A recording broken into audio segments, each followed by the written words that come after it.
want to wish somebody well, what do we say? We say, I wish you blue skies and tailwinds. Because arguably, blue skies and tailwinds are the best kind of flying weather you could have. Wouldn't it be great if our lives were all blue skies and tailwinds? But we know that that's not true, right? And this is the harnessing headwinds mindset I think we can apply to our own lives. And I found across my career that headwinds came from 3 distinct places.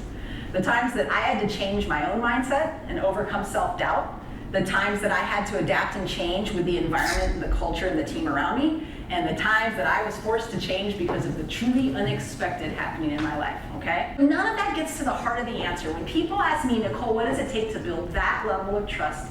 My answer is this: you build trust by being trustworthy.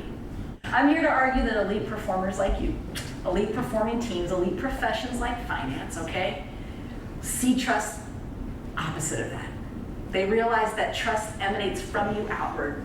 Trust comes from your actions, your decisions, and your behaviors. The very last thing I would say to my wingman every single time was this: when in doubt, always honor the wingman contract.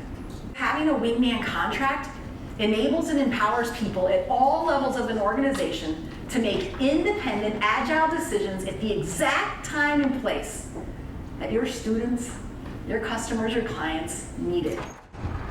Isn't that a beautiful thing?